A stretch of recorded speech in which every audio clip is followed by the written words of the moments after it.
书院消息咱常委永六林守正，咱的赵董事长，咱大家讲讲多一点。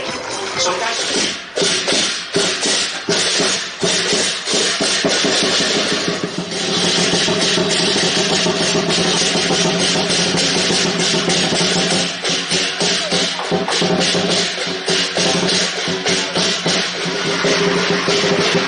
来话比赛这种无穷时代，掌声欢迎！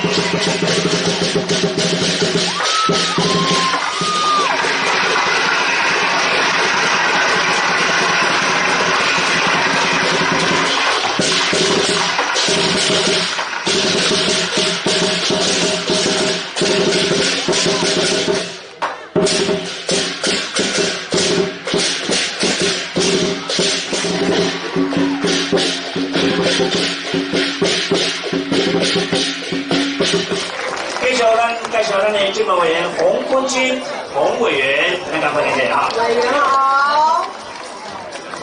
介绍咱盖祥福基金会执行长何树秋何执行长，请就位。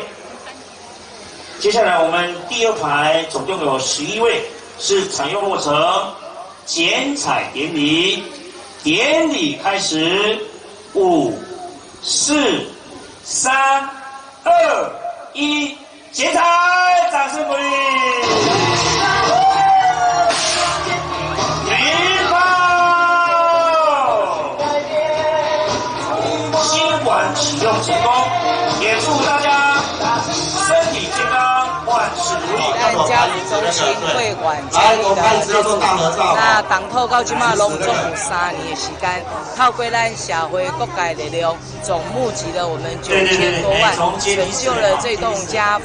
中心大楼，那这栋大楼成立之后，我相信对于我们儿少相关的这个补助也好，以及呢福利好，会有更大的一个帮忙。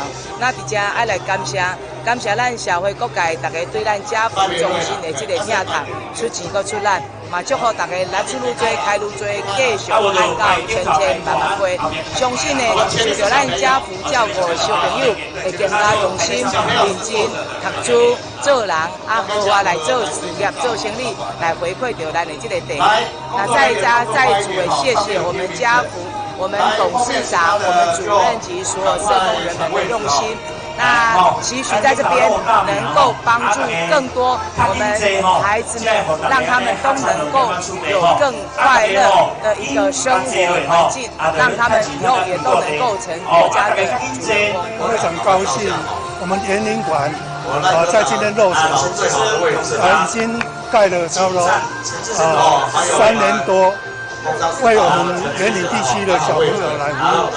我们的艺社里面有电脑教室、资讯室、智商室都有，为我们这边为我们这边的小朋友、这边弱势家庭在服务，谢谢。